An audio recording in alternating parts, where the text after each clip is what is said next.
오늘 소개드릴 책은 종이동물원으로 SF 소설과 판타지 문학의 가장 핫한 작가가 된 켄 리우, 그의 초기작인 카르타고의 장미 등 여러 단편을 모아 출간한 어딘가 상상도 못할 곳의 수많은 술록대가입니다.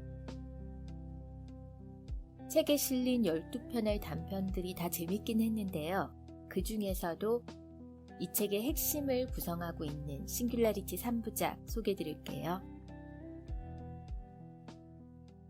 싱귤라리티, 즉 특이점이란 어떤 기준을 상정했을 때 더 이상 그 기준이 적용되지 않는 지점을 말하는데요. 특히 인공지능에서의 특이점은 인류가 만든 인공지능이 인류의 지능을 넘어서는 역사적 기점을 말합니다. 켄 리우는 싱귤라리티 3부작을 쓰면서 인간이 처음으로 기계 속에 업로드된 해를 싱귤라리티 원년으로 설정하고 이야기를 풀어가고 있습니다. 싱귤라리티 3부작은 첫 번째 이야기인 싱귤라리티 이전, 연약한 육신이 감옥이 되었다고 생각하는 사람들 사이에서 몸을 버리고 자신의 의식을 기계 속에 업로드시켜 영생을 추구하는 사람들의 이야기인 카르타고의 장미. 두 번째 이야기인 의식 업로드가 성공적으로 이루어지고 대다수의 사람들은 업로드된 정신이 되어버리지만 그런 세계를 거부하고 물질적 인간으로 남고 싶어하는 사람들을 다룬 뒤에 남은 사람들. 그리고 마지막 이야기는 이제 완전히 물질 세계는 고대 세계가 되었지만 아주 드물게 물질로서의 특성이 남아있는 엄마가 알고리즘에 의해 디지털 세계에서 태어난 딸과 함께 물질 세계의 폐허를 여행하며 인간이 물질이었던 시대를 회상하는 어딘가 상상도 못할 곳의 수많은 술록대가 이렇게 세 개의 이야기로 구성되어 있습니다. 특히 두 번째 이야기인 뒤에 남은 사람들에서는 업로드된 정신들과 육체를 가진 사람들 사이의 생각을 비교할 수 있어서 흥미로웠습니다. 엄마가 잘못 생각했어. 가끔은 예전 생각이 나서 슬플 때도 있어. 내 아이들, 너희가 보고 싶고 우리가 떠나온 세계가 그리워서. 하지만 보통은 황홀할 정도로 즐겁단다. 아주 가끔은 믿을 수가 없을 정도로. 이곳은 수십억 명이 살고 있지만 조금도 붐비지 않아. 이 집에는 셀 수 없이 많은 저택이 있거든.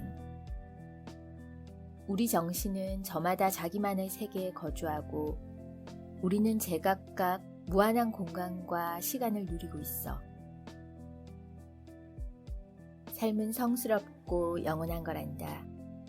하지만 우리의 예전 생활 방식은 지속하기가 불가능해.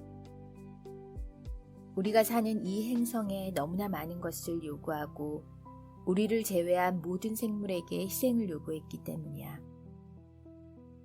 나도 한때는 우리가 생존하려면 어쩔 수 없이 그래야 한다고 생각했지만 실은 그렇지 않아. 이제 유조선이 바닷가에 올라앉고 승용차와 트럭이 멈춰서고 논밭이 농부의 손길에서 벗어나고 공장이 침묵을 지키는 지금, 우리가 하마터면 멸망시킬 뻔했던 살아있는 세계가 돌아오고 있어. 인류는 이 행성의 암덩어리가 아니야. 우리가 할 일은 그저 비효율적인 육체의 요구사항을 초월하는 것뿐이야. 우리 육체는 맡은 일을 수행할 능력을 이미 잃어버린 기계니까. 이제 이 신세계에 얼마나 많은 정신이 살 수 있을까? 정기 영혼과 무게 없는 사고로 이루어진 순수한 피조물이 얼마나 많이 살 수 있겠니? 여기에 한계 같은 건 없단다. 와서 우리와 함께 살자. 우리는 널 다시 품 안에 안을 날이 오기만 애타게 기다리고 있어. 하지만 여전히 육체를 잃어버리기를 거부하는 잭은 자신과 같은 생활 방식을 거부하고 정신세계로 들어가려는 딸을 보며 생각합니다. 나는 루시가 내 어머니를 얼마나 닮았는지 문득 깨닫는다. 어머니의 생김새가 나를 거쳐 내 딸에게서 다시 살아난 것이다. 이것이야말로 생명이 살아가는 본래의 방식이다. 조부모, 부모, 자녀. 각각의 세대가 다음 세대에게 길을 양보하고 물러나며 미래를 향하여 끝없이 분투하는 것. 앞으로 나아가는 것. 나는 일찍이 선택의 기회를 빼앗겼던 어머니를 생각한다. 인간답게 죽을 기회를 박탈당한 어머니. 망자들에게 삼켜지고만 어머니. 망자들의 쉬지 않고 반복되는 정신이 아닌 기록의 일부가 되어버린 어머니를. 그 어머니의 얼굴이 내 기억 속에서 되살아나 딸의 얼굴에 겹쳐진다. 내 귀엽고 천진하고 어리석은 딸 루시의 얼굴에.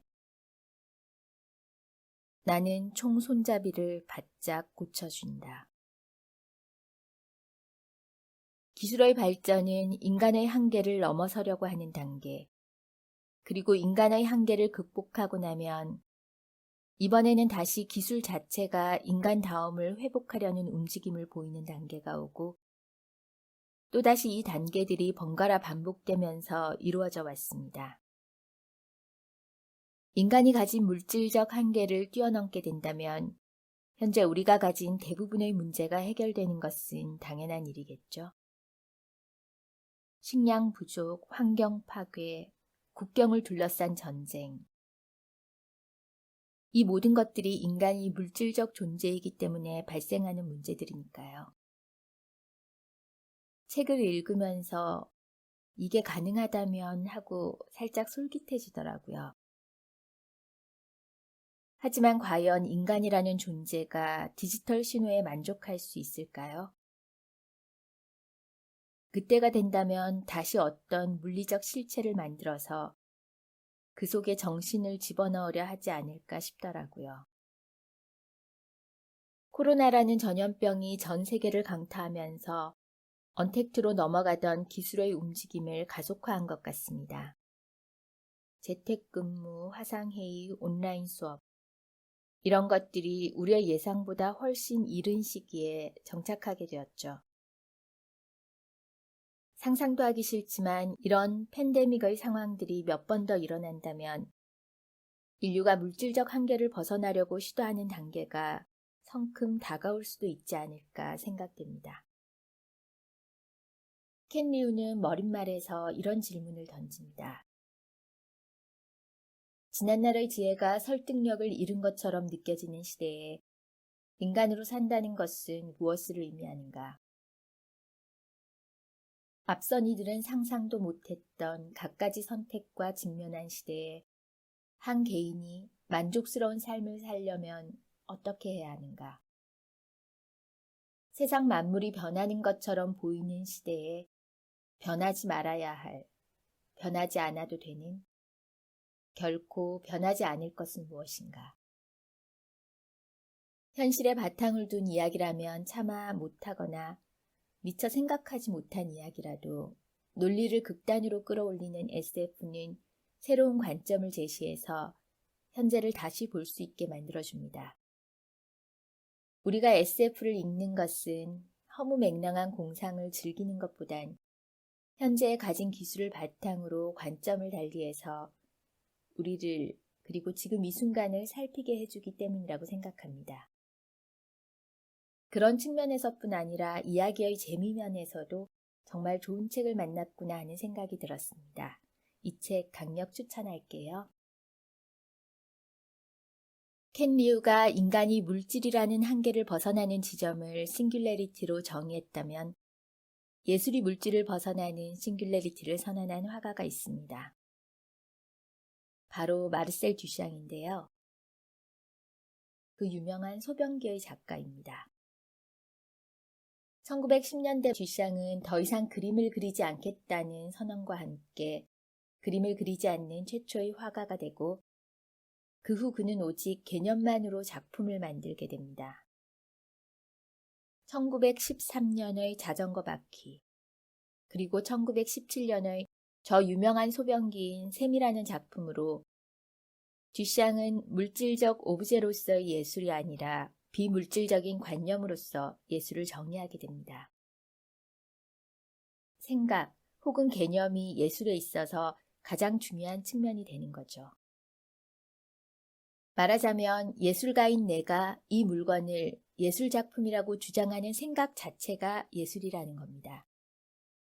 현대미술은 듀샹 전과 듀샹 후로 나누어진다고 할 정도로 듀샹이 주창한 개념미술은 생각의 전환을 가져왔고, 데미안 허스트, 제프 쿤스 같은 현대의 블루칩 작가들은 대부분 자신의 예술의 기원을 듀샹에 두고 있습니다.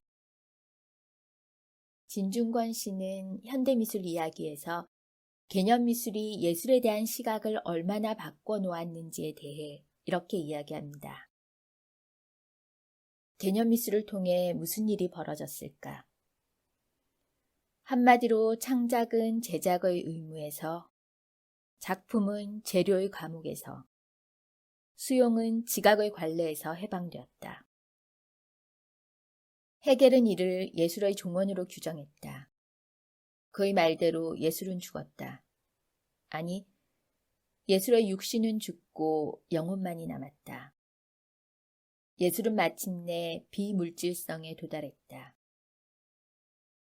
영생을 누리기 위해서 신체를 버리고 영혼이 되어야 하듯이 물질을 떠난 예술도 과연 우리의 영혼처럼 결코 파괴될 수 없는 불멸성에 도달할까?